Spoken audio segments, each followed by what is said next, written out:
joining us this morning on Real Estate Insiders TV. I'm Danny Poulos with the Elite Lending Team at Femby. Our guest now is Nancy Cardone. She's the managing broker of 2 Berkshire Hathaway offices, and she's also chairman of the JTHS Association of Realtors Grievance Committee. So she's the professional fighter, I guess. So we're going to find out more about that, but take a minute, Nancy, and tell us a little bit about what you do and how long you've been doing it. Thanks so much, Danny. I've been a real estate licensee and a realtor for 26 years now.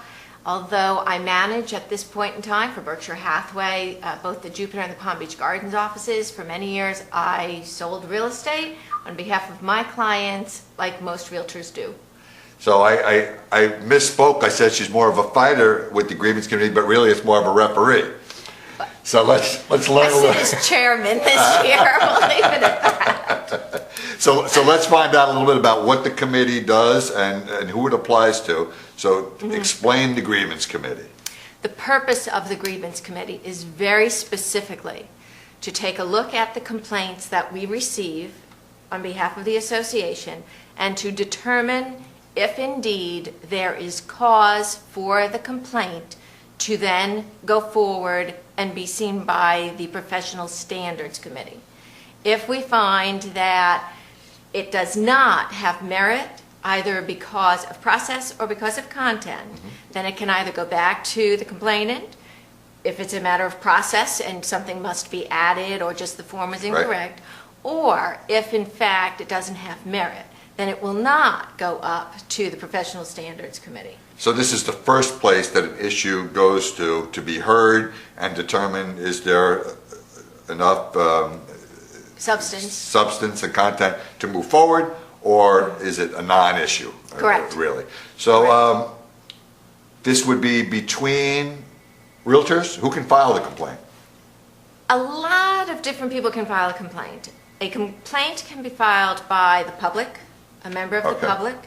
A complaint may be filed by another realtor.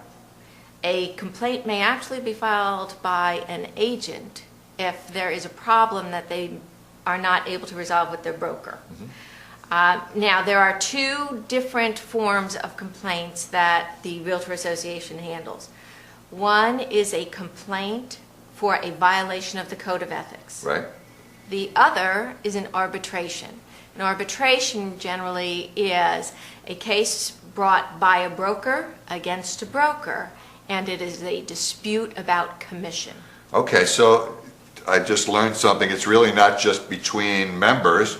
You've got out the public actually being able to bring something to the association with a complaint about a member. Absolutely. And then you've got between agents or also between brokers. So you guys handle a lot of different situations. It's not really very limited. So how, let's say it was between, no, let's go, the public has a complaint. How would they go ahead and file something? They would call the association because there's paperwork.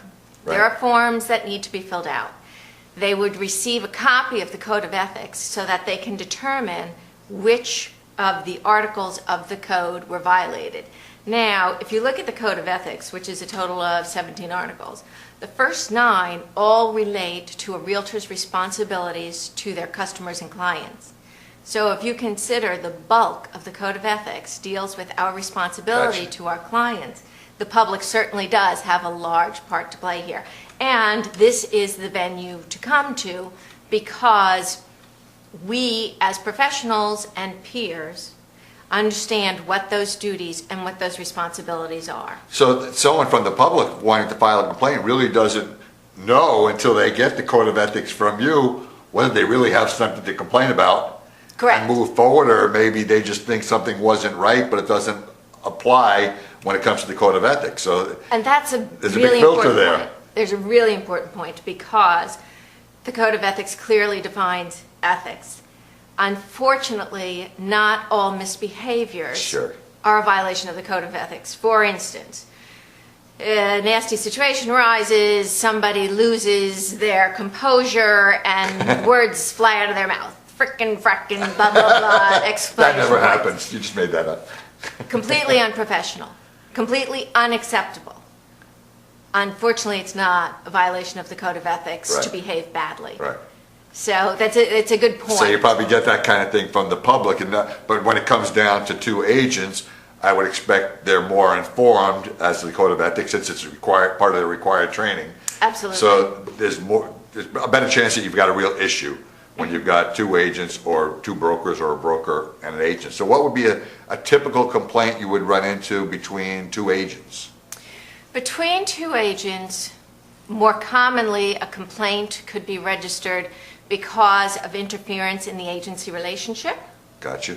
For instance, if you and I are cooperating to pull together a real estate transaction, and you're representing the buyer in the transaction and I'm representing the seller in the transaction, your agency relationship would be to the buyer and mine would be to the seller. Should either one of us violate those agency relationships, that would be cause that somebody could come forward to, something Gotcha. like that. And you mentioned when it comes down to brokers, it's normally over commissions because they're in charge of the money. Yeah, and those can be very difficult cases because procuring cause is not as easy as it might seem.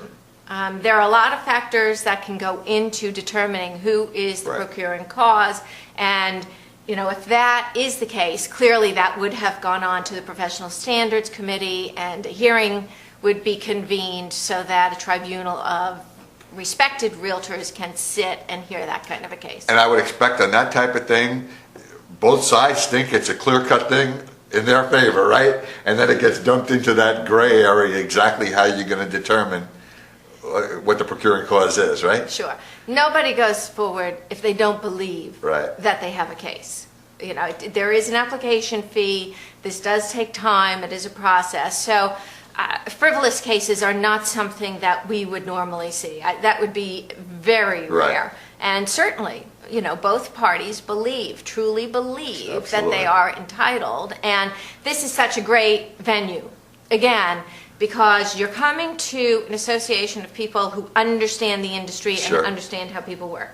And second of all, it keeps these disputes out of the legal system, which, as we all know, is a complex system that takes much more time, and costs much more money.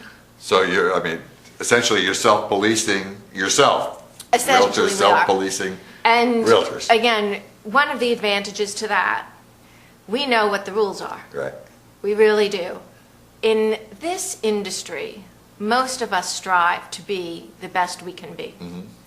We want others to do that also. It's such a different industry because we cooperate with our competitors. For all of us to maintain the standards of professionalism that we expect, we must maintain them ourselves. Absolutely. So this is not easier on someone. When your peers are judging you and they want the best behaviors, it's harder. Yeah, and explain the difference while we have a little bit of time between code of ethics and arbitration. Okay, well, with the code of ethics, again, you are looking at behaviors. As I mentioned, the first 9 articles deal with our duties to the public. The next 5 deal with our duties to each other as realtors. I'm sorry, to the public in general. And the last couple are to each other as realtors. Those duties we owe to the public include honesty, maintaining confidentiality to our clients, and a lot of it now includes issues with advertising. Because advertising is now so broad. It's not just print, it's internet. So many forms of electronic advertising, and we need to be clear exactly who you are as a licensee, the firm that you're with, who is to be held responsible, and the truth in advertising that always exists. That's really important. So does that type of stuff fall under the code of ethics or not? That does. Okay. Duties to the public very clearly detail an awful lot of the importance of truth in advertising and making sure that we are clearly identified as licensed real estate agents, the firm that we work with. So where would that complaint come from? If somebody is running, ghost kind of ads for just for generating leads and not really properly identifying himself, who would know that and make that complaint? Either the public, generally that would be a member of the public that was misled, or realtors policing the industry.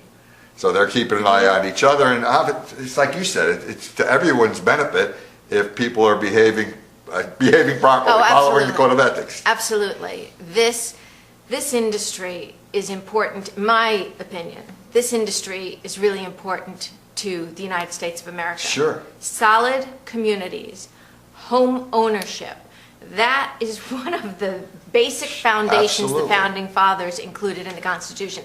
The right of personal property. And so, I can't stress how important it is that this profession maintain the integrity and make sure that people can own homes in good communities. Sure, and obviously the Grievance Committee is a way of making sure that that happens. So tell everybody how they can reach you if they have questions on real estate in general, because you're certainly an expert on that, or if they want more information about the Grievance Committee at the association. Easy enough. I can be emailed at nancycardone@aol.com, and that is nancycardone@aol.com. Thank you, Danny. Excellent. Thanks so much for coming in. It's some great My information pleasure. for both the realtors and for the public.